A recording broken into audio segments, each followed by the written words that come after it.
d'abord l'émergence de la psychologie clinique comme domaine distinct scientifiquement est apparu à la fin du 19e siècle, notamment grâce au progrès de la neurophysiologie. Dans ce contexte, et en psychologie, un monsieur apparaît. C'est un médecin allemand qui s'appelle Wilhelm Wundt. Je ne sais pas si je le dis correctement.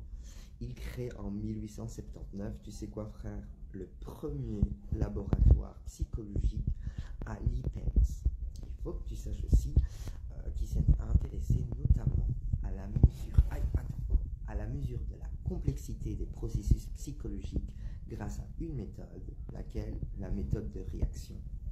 Ensuite, il est aussi le premier à avoir utilisé la méthode d'introspection. Et donc, cette méthode d'introspection, elle consiste donc à demander à un sujet de décrire ou de commenter ses souffrances ou ses douleurs, bien sûr, subjectivement. Enfin, il faut que tu saches que ce monsieur joue un rôle majeur dans la constitution de la psychologie, qui s'appelle Wilhelm Wundt. Wilhelm Wundt. Passe un bon week-end, je t'embrasse fort. Compétit, tu dis un peu bonjour.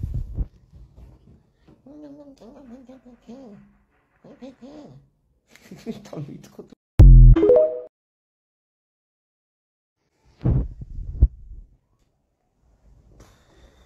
Intro.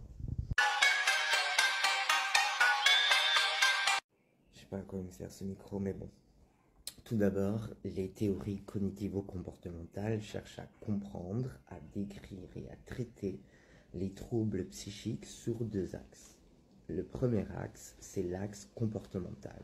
Et l'axe comportemental, c'est l'ensemble d'actions et réactions observables réalisées par un individu. Et le deuxième axe, c'est l'axe cognitif, et ça, c'est l'ensemble des représentations et des croyances dans lesquelles l'individu va analyser ou interpréter les informations qu'il perçoit. C'est pourquoi les théories cognitivo-comportementales est le résultat des théories portant sur ces deux axes. Ok, frère? Ça a coupé. Il faut que tu saches aussi que l'axe comportemental se compose des théories envisageant la subjectivité humaine à partir de lois applicables qui conditionneraient des comportements au détriment de certains comportements. La semaine prochaine, on verra un peu plus précisément ça, et on l'avait déjà vu l'année passée, mais on fait du rappel. Hashtag rappel, hashtag rappel. Bon week-end.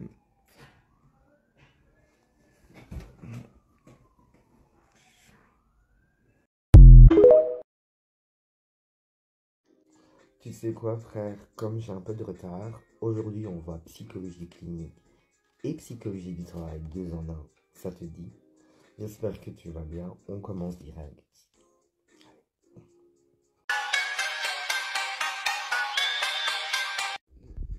Tout d'abord, frère, tu te souviens dans la saison 1, le conditionnement classique? Donc, le conditionnement classique est une association répétée entre un stimulus neutre, un son, et un stimulus inconditionnel, la nourriture. Et cela donne systématiquement une réponse inconditionnelle, la salive de ton animal. Ou ta salive si tu manges cela. Je juge. Mes cheveux, ils étaient canons, frère.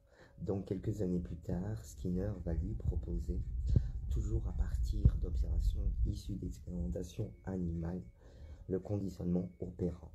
Et la grosse différence, frère, entre le conditionnement classique que je t'ai montré l'année passée et le conditionnement opérant de Skinner, c'est que le conditionnement classique porte sur des comportements involontaires, donc des réflexes, tandis que le conditionnement opérant de Skinner va lui porter sur des comportements volontaires.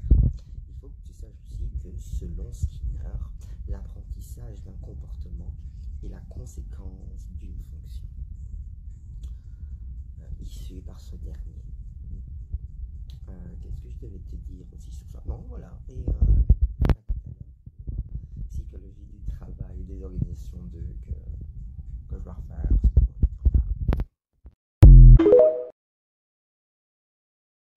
Tu sais quoi, frère? J'ai perdu ma clé de vélo hier à l'université. Donc j'ai cherché toute la matinée.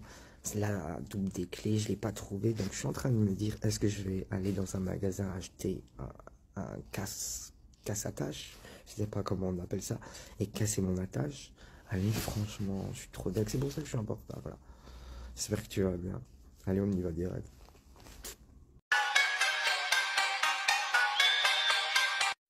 Donc, tout d'abord, avant les vacances d'Halloween, on avait vu la première axe. Souviens-toi, l'axe comportemental dans l'axe cognitivo-comportemental. Aujourd'hui, on voit la seconde axe, l'axe cognitif. Et l'axe cognitif, elle va pas s'intéresser uniquement à l'observation des comportements, souviens-toi. Mais elle va aussi chercher à analyser les processus et les contenus mentaux qui les déterminent. Enfin, il faut que tu saches, frère, qu'Albert Bandura, à ce moment-là, propose l'apprentissage social, qu'on avait déjà vu, mais c'est toujours bien un petit rappel.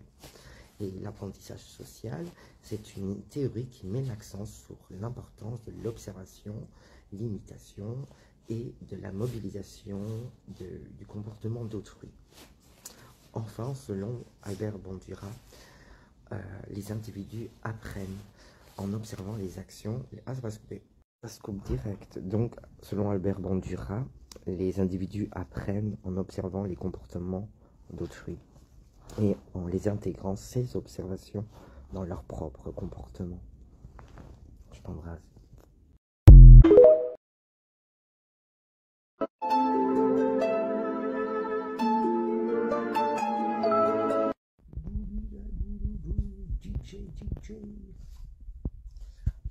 DJ samedi psychologie clinique. On commence direct, frère, tu sais quoi, blablabla.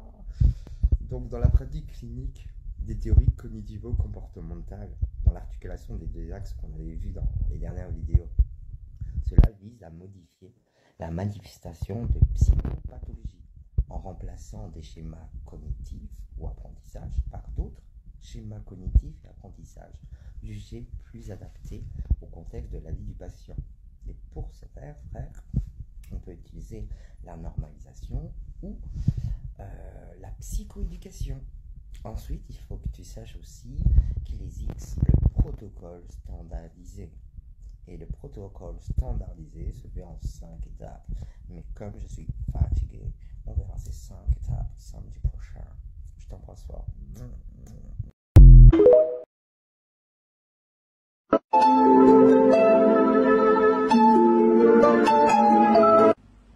Bon, tout d'abord, le DSM, c'est le Diagnostical Statistical Manual of Mental Discord. Je suis nul en anglais. Donc, qui veut dire en français, c'est l'outil international description de classification de phénomènes cliniques. Il regroupe 400 catégories de diagnostic d'un faisceau en 3 critères. Le premier, c'est l'apparition du symptôme. Le deuxième, sa durée et sa fréquence. Le troisième, c'est la caractéristique descriptive du symptôme visé. Il y a 5 axes qu'on va voir ensemble des DSM. Le premier, c'est les troubles psychologiques et les troubles nerveux. Là, on va voir toutes les personnes qui ont des dépendances dans la drogue et dans l'alcool. Le deuxième, c'est les troubles de la personnalité et d'un retard mental. Et là, on va avoir toutes les personnes qui vont percevoir, agir et comprendre différemment de la norme sociale. Ensuite, le troisième axe. Bon, j'ai dû sortir parce que l'autre, il fait le foot dehors. Donc, on était à le troisième axe. Et le troisième axe, c'est les maladies somatiques. Donc là, c'est toutes les personnes qui ont des problèmes de nutrition, ou des problèmes immunitaires ou dans d'autres liens. Le quatrième, c'est les maladies psychosociaux et environnementaux, voire socio-économiques. Et le cinquième axe, là, il indique le niveau de capacité à l'individu à s'adapter au monde. Et oh putain, oh putain.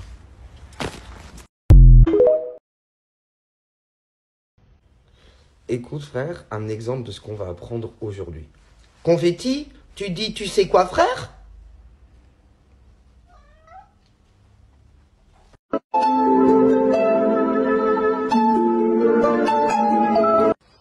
Bon, le petit Grégory là, bon, je sais même pas s'il va aimer que je l'appelle petit, mais il n'est plus là. Le grand Gregory Bateson est un sociologue anthropologue britannique. Il est surtout connu pour un concept qu'il a créé, c'est la double contrainte. Mais c'est quoi la double contrainte? C'est tout simplement quand tu demandes à quelqu'un de faire quelque chose qu'il ne peut pas faire. Décrocher la ligne, parfois être soi-même aussi. Ensuite, il propose la théorie systémique de cybernétique de premier ordre. Et c'est quoi ça? C'est tout simplement, tu prends une association de la théorie des systèmes de Ludwig qu'on a vu ensemble la semaine dernière, et tu rajoutes l'étude de la communication des systèmes. Et il existe aussi la cybernétique de deuxième ordre de Molly. Et c'est quoi la différence? C'est que dans la première, le thérapeute ne fait pas partie de la famille, donc du système. Que ça va se couper. On a été coupé. Donc, la première, c'est le thérapeute ne fait pas partie de la famille, donc du système. Et la cybernétique de deuxième ordre de Moni. Là, le thérapeute fait partie de la famille, fait partie du système, frère. Pour que l'information circule correctement et prend un temps à être compris, le thérapeute doit être dans le système, dans la famille. Et souvent, la question qui ressort, c'est que faisons-nous ensemble? Voilà. Passe une bonne journée, je t'embrasse fort.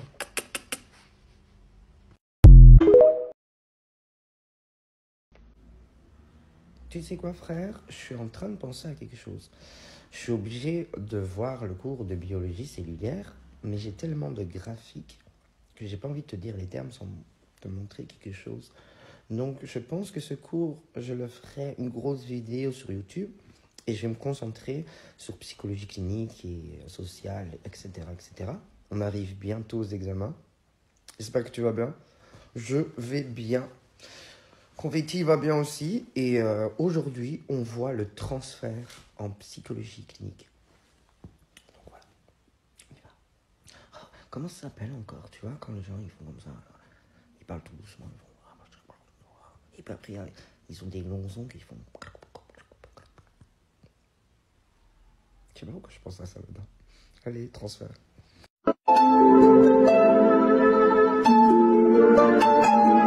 Bon, c'est tout simple, hein, le transfert, c'est la répétition inconsciente de relations relationnelles dans la vie d'un individu, tout simplement. En gros, tu veux réactiver ou revivre des moments de frustration ou de colère, de désir, voire d'attente, et cela va impacter ton comportement actuel. Ensuite, il faut que tu saches, ben oui, évidemment, on va parler d'un monsieur. Un Français, un psychanalyste, il s'appelle Maleva. Il aborde le transfert comme des conduites affectives ou pulsionnelles. Et il dit c'est à l'insu de la personne. Et cela va impacter sa subjectivité et son corps, mais ça, je l'ai dit tout à l'heure. Voilà, c'était tout simple, une petite vidéo tranquille. Là, je suis orange, on me dirait non. Je t'embrasse. You know what, bro? Maintenant, je vais parler comme ça. Putain, je suis possédé, man.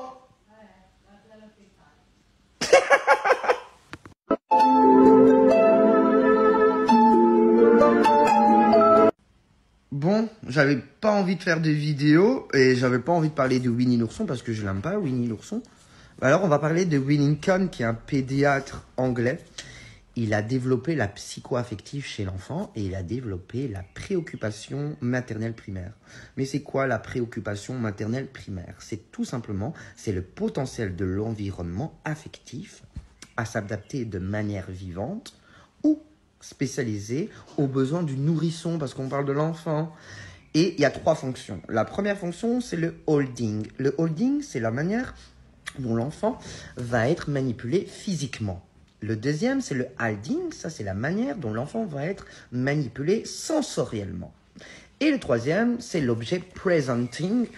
Et là, c'est l'entourage va donner un objet tierce à l'enfant. Et on va appeler ça l'objet transitionnel.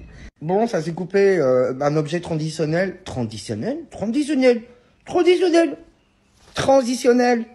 C'est comme un doudou ou une couverture que tu donnes à ton hérisson. Je t'embrasse.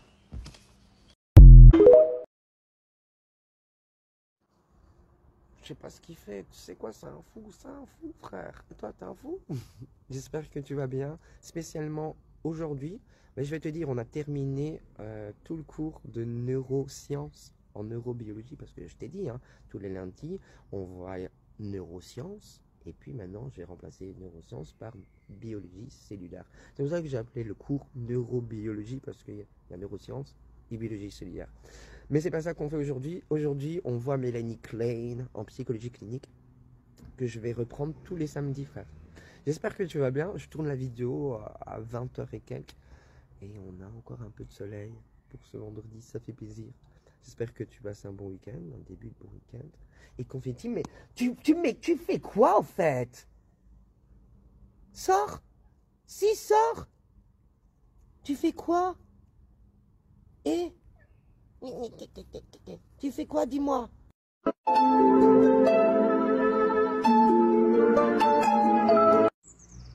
Putain, je sais pas comment je vais filmer, ça me met la haine. Bon, allez, je vais comme ça. Allez, tout d'abord, Mélanie Klein est une psychanalyste autrichienne. Une figure importante dans le développement de la théorie psychanalytique, particulièrement chez les enfants. Ensuite, il faut que tu saches qu'elle propose de modéliser la construction du psychisme dans l'enfance avec 3 principales positions. La première, c'est la position adhésive. Viens ici, Confetti. La deuxième, c'est la position schizoïde. Et ça, c'est quand l'enfant ne se reconnaît pas à l'autre enfant et il y a un rejet. Le troisième, c'est la position dépressive. Et ça, c'est égal à excuse-moi, je vais trop vite. À une identification. Tu viens, Confetti? À une identification. Oh, j'arrive pas à dire identification.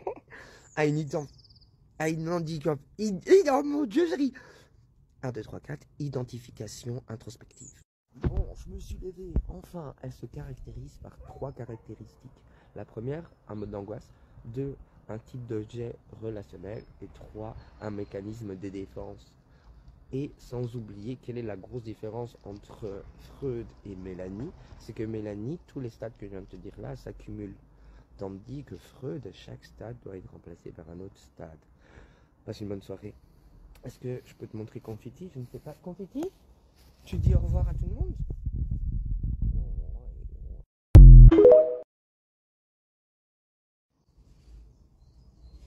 Bon, tu sais que la vidéo d'hier sur Mélanie, je devais la poster aujourd'hui comme on est samedi. Mais j'étais hyper motivé. Aujourd'hui, on voit Lacan. J'espère que tu as profité de ce beau soleil de samedi. On va avoir de la pluie la semaine prochaine. T'as capté? Bon, Lacan, ça te dit? Tu es prêt? Moi, je suis. Alors, on y va.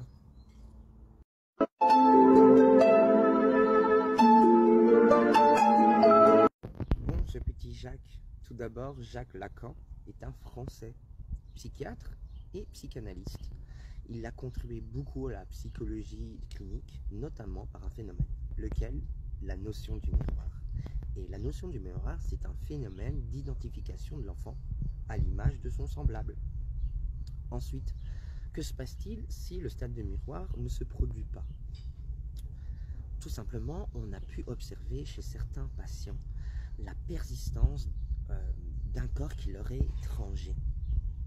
Et Lacan introduit son constat de ce stade du miroir par une prématuration physiologique chez les humains dès la naissance. Très important, dès la naissance. Et j'avais noté que, enfin, selon Lacan, l'autre peut être un support de l'image par laquelle l'autre peut prendre possession de ce corps et y voir un sentiment d'unité.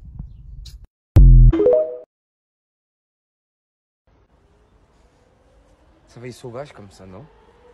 Et dernière vidéo. On dirait ça la fin du monde. Dernière vidéo de Tu sais quoi frère saison 2. On a le soleil, 1er mai.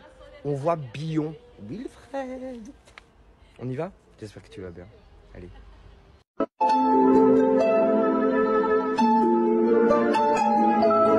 Bon, comme ça va? Alfred Billon, c'est un psychiatre anglais. Il développe la symbolisation du langage. Et c'est quoi ça? C'est tout simplement, c'est la fonction qu'a la maman dans la construction de pensée de son nourrisson. Et selon Bion, il y a deux articulations dans l'activité de la symbolisation du langage. La première, un élément contenu, et la deuxième, un élément contenant. Dans l'élément contenu, ça c'est toutes les sensations qu'a l'enfant à la rencontre du monde extérieur. Et dans l'élément contenant, c'est la pensée qu'a l'enfant à savoir développer ses expériences et pouvoir les traduire. Et c'est très important.